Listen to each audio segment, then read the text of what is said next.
story, you know, that just sort of over the top. You know, I mean, paintings were the mass media before mid-19th century, and that's how ideas were put across. And so the way, you know, something like the Oscars is full of bombast, I think painting, you know, from 1850 and before was certainly full of that. So you're, you know, one way I'm commenting on images that are over the top with, and I mean, that's really what advertising is now. It's just so crazy and in your face and over the top. If McDonald's existed in the 17th century, you can bet there'd be, you know, a giant fresco in some big cathedral with a big McDonald's arch in at the end of it. So the place of religion in my work, for starters, is me looking at historical Renaissance art and after and church art, and playing those, you know, those two things off, using religious elements with secular imagery, I guess, and equating those two. With, you know, when churches were sort of the big thing, you know, let's say before the 20th century, that was what everybody strove toward, and that was the power structure, and that's been supplanted by capitalism and by virtue of that, consumerism. You know, I mean, there's that great quote that said Jesus is the greatest sad man who ever lived, and I mean, that's religion and consumerism are both going for that brass ring. You know, they're both getting that, transcending your normal existence, you know, either by getting into heaven or buying the BMW, or sort of the, you know, the buying the BMW is now the way you transcend your dull life. You know, you're kind of, now you're boring and dull, and you bought this car, now all of a sudden everybody's going to love you, and you're going to drive into this Eden, you know, where everything's just going to be all right after that, and nothing will ever bad will happen again. And, I mean, that's what advertisers want you to believe and buy into, and so you'll part with your money essentially. So I mean, the parallels are just so obvious to me that it only seemed to make sense. I'm a big fan of Norman Rockwell, certainly, and I think a lot of, you know, I'll just come out of the closet and just admit that, you know, right away, but because a lot of people see Rockwell certainly as not instrumental to the history of fine art in the 20th century, but, you know, I mean, he certainly sort of varied into the realm of kind of pseudo-advertising for the American lifestyle. You know, I respond to his work in such a complex way. I can see a lot of the honesty underneath his work. So, you know, I mean, and I would never say that of myself, that I was a postmodern Norman Rockwell, but I think there's parallels in what he and I did, and that we kind of looked at, we certainly saw the world through our own eyes. And I mean, technically, I have a lot of affinity for what he did technically. I don't feel comfortable talking about it because I think he was such a great technical artist that I don't feel as though I'm in his league. So, but in other ways, we have dissimilarities in that I don't think his eye certainly wasn't very critical early on. You know, it was very schmaltzy and sort of accepting of, you know, white bread control of the United States, and, you know, the minorities and such were relegated to servants and that kind of thing. So, but later in life, he actually sort of became more aware of social issues and that kind of thing. So, I think one of the things that people don't realize about Rockwell is, in one way, he's kind of the most modern of artists, in that his work was reproduced. You know, I mean, very little people actually saw the real thing. So, I mean, paintings are, in a traditional sense, designed to be looked at, but here he was almost the poster guy for the 20th century's for 20th century's dissemination of ideas. You know, here he was on millions of magazine covers every day. You know, and who could say that about Jackson Pollock or that kind of thing? But I mean, just the technological aspect of his work being reproduced made him very modern. You know, and he certainly had that in mind, because that's the reason he did them. So he knew he was communicating to a mass audience. And I mean, what artist in the history of man knew that he was going to be seen by so many people and have such a great effect on the masses, like literally the masses, you know, because everybody knew who he was. That's just the most 20th century of things. And for somebody who's really considered to be the most traditional, he was really kind of the most modern. You know, the people I put in the paintings I think are really at the fundamental core of my works. What I'm trying to do is show the individual and how they interact with the mass produced, you know, the mass mind. So I guess just in a technical sense, that's how would be different from the pop artists. I know I enjoy very much the idea of ambivalence that pop artists present, you know, being very cool and very standoffish and certainly not, you know, preaching or that sort of thing at all. So I think I try to find a fine balance between criticism and aloofness.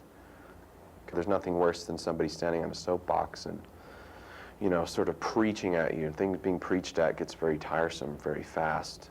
And that's one of the powers of pop art. It went in completely the different direction. But the main difference is the people, because just the, you know, the technical love for painting and the desire to paint my friends sort of supplants my real focus on pop themes. The difference is not only are you showing the pop art, but you're showing the people. You know, you're sort of seeing the mirror and the reflection. Looking at pop art is something that, and studying pop art is really right at the top of my brain in terms of importance, and I'm always fascinated by it. Like I never seem to tire of it, and that work never seems to lose its power. And certainly I would hope that some of the techniques, you know, that I can tap into the power that the pop artists had of really being, you know, kind of nuclear powered themes. Like they never seem to subside. Like you look at work from, you know, late 50s, and it's just still knocks you down. Its power and its simplicity. It's almost kind of Zen-like in that, you know, it really, human emotion was just kind of expunged from it. And you know, when Andy Warhol painted people, they were essentially just walking soup cans in themselves. You know, Elvis and Marilyn Monroe and that kind of thing. And, you know, any kind of humanity was certainly removed. The best sort of worlds for me is having a balance of humanity and criticism and aloofness, and hopefully they'll all mix together and make some kind of balance. So, one of the sub-themes of my work, as I say, the people are important, and one of the things I hope to kind of do over the, you know, the full span of my painting career is to keep the people at the center of things and watch them evolve too, and sort of document the people that come and go from my life. In a certain way, if you looked at the painting and could sort of gauge the age of the people in it, you could almost sort of guess the period that the painting was done. I mean, that's sort of a really deep sub-theme, you know, and if I change my mind tomorrow, like I said, just wanted to start painting like Jackson Pollock, then I would do that. But putting a person into a painting is really the ultimate thing you can do in a painting. You can, just by virtue of somebody sitting in a chair, there's a psychological element, and there's that unease, you know, of a sense of dynamic.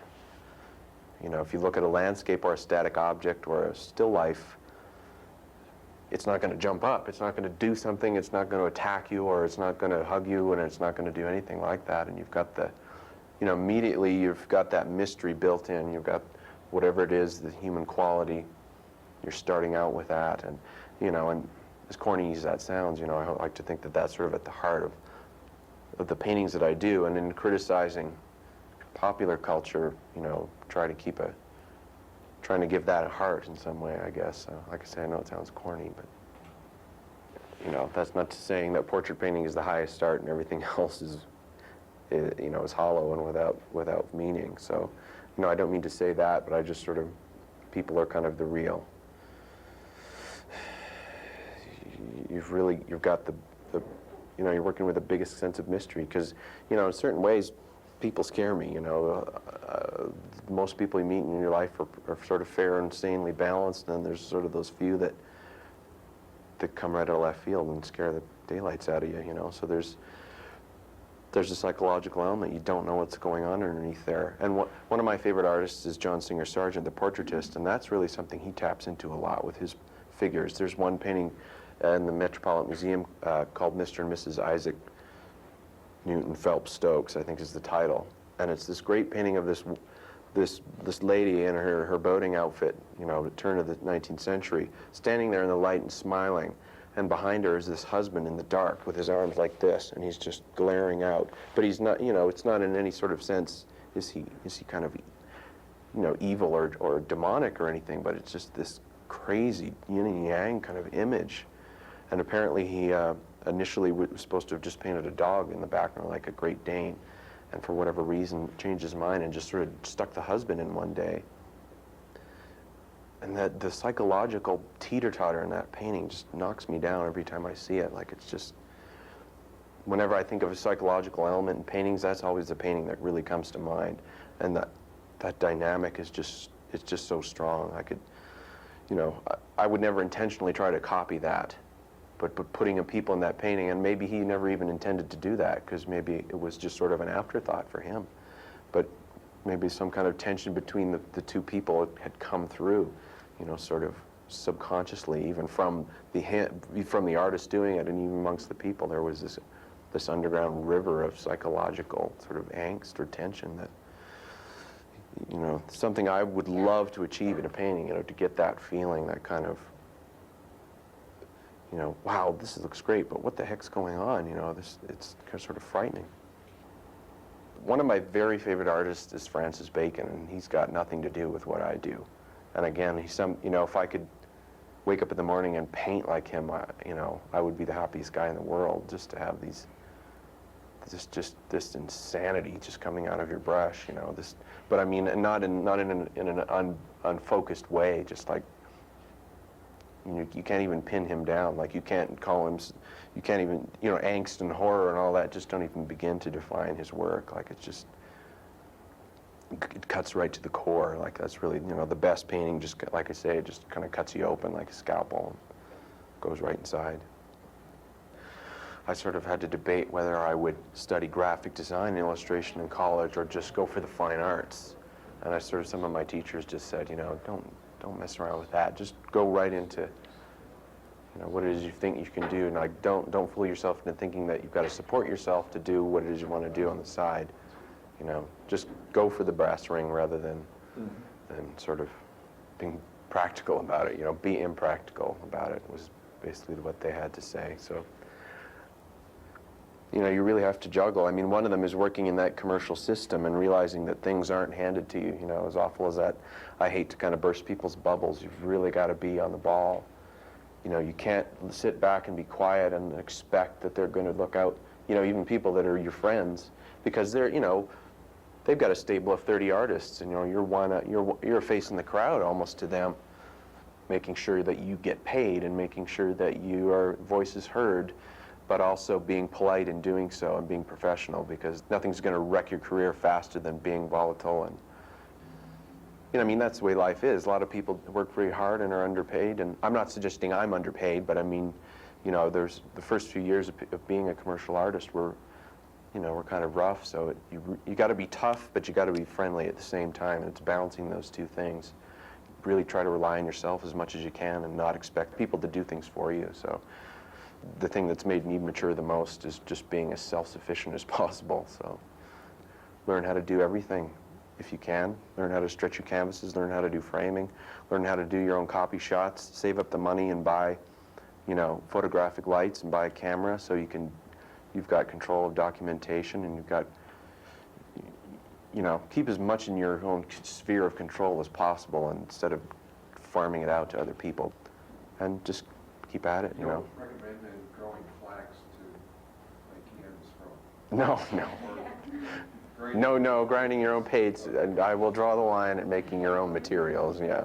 If you can buy it off the shelf, do it, man, so, yeah.